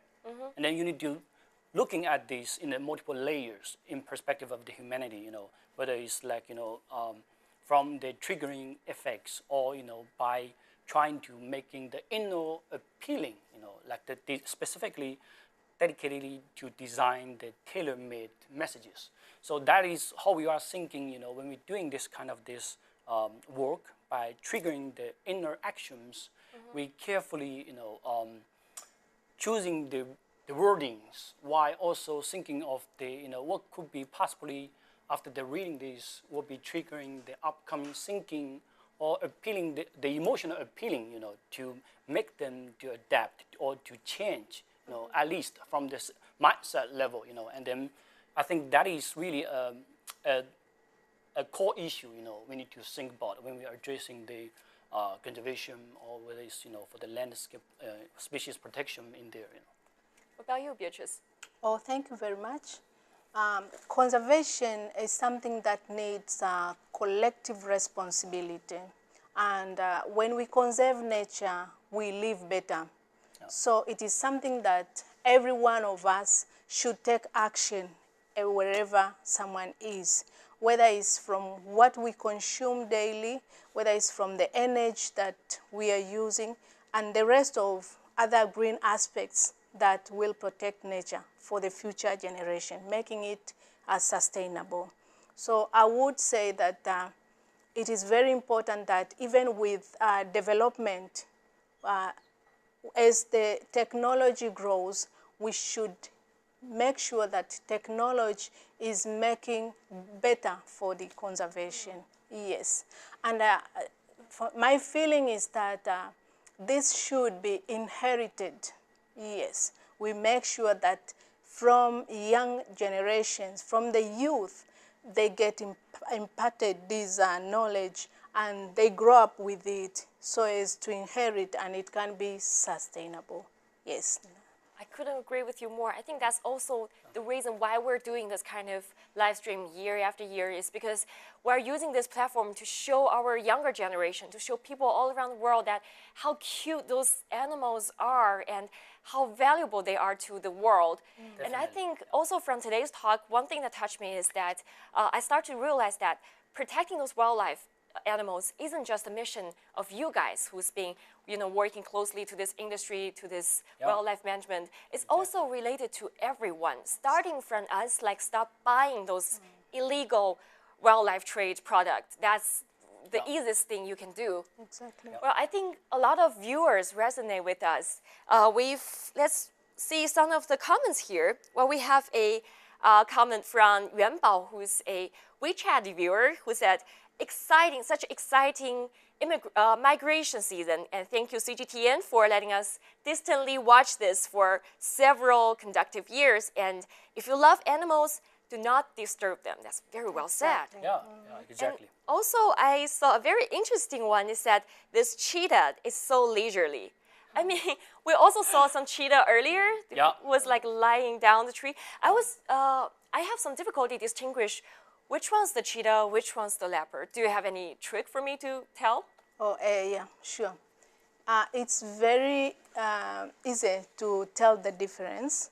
And it's very interesting that these animals, though they may seem alike, but they're different, quite different. From their activities, one is diurnal, the other one is nocturnal. Like, from their behavior, they are quite different. But, so I would say, morphologically, if you look at the cheetah, you can easily tell that this is a cheetah, because the morphology is more slender compared to the roundish body that we see in leopard. But just as it faces you, there is a very distinct tear mark that tells you that this is a cheetah. But even the collection of those spots that we see, they are different. Yeah. You find that in leopard, they are like collected in a rosette, we say, while in the other one, they are just single spots. So if it happens that you see the animal standing, you can tell from morphology, but you can also tell from behavior. Yeah.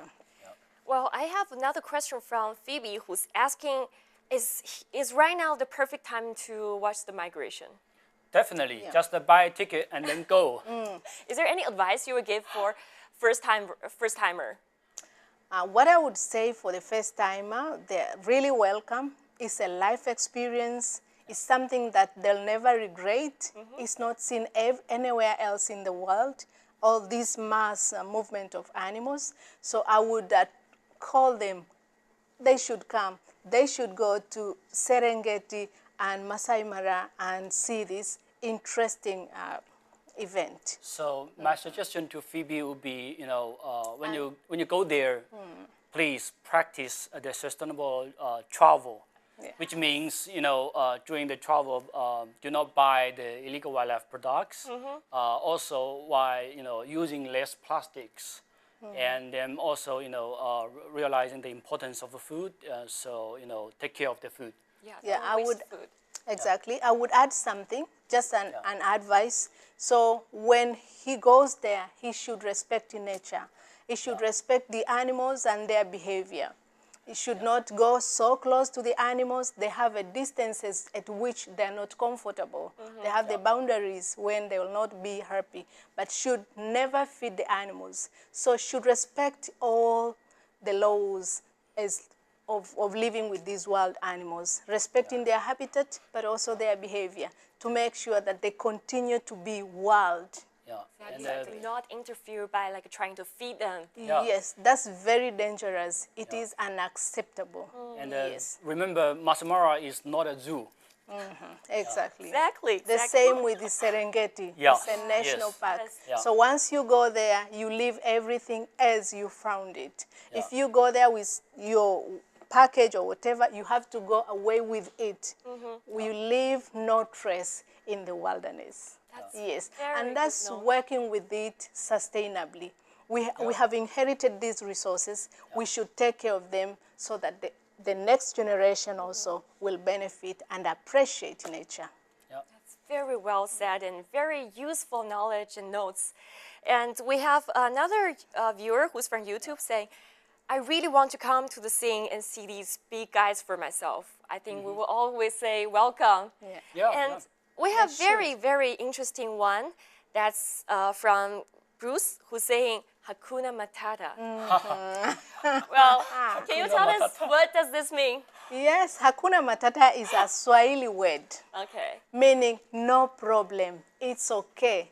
Be relaxed. Be comfortable. Enjoy. Hakuna Matata is a very, Swahili word which is very common. We even have a song with Hakuna Matata. Yes, and we can dance that song. So it's common even among tourists. And we have even our clothings written Hakuna Matata. It's a welcoming word that you're welcome to Tanzania. Hakuna Matata. Come and enjoy. Come and celebrate. So in my way, I would translate Hanuna Makuta into Chinese as 一切安好. But that's very good translation, but it's Hakuna Matata. Yes. Exactly, Hakuna Matata. Hakuna Matata. Yeah, it's peaceful, calm.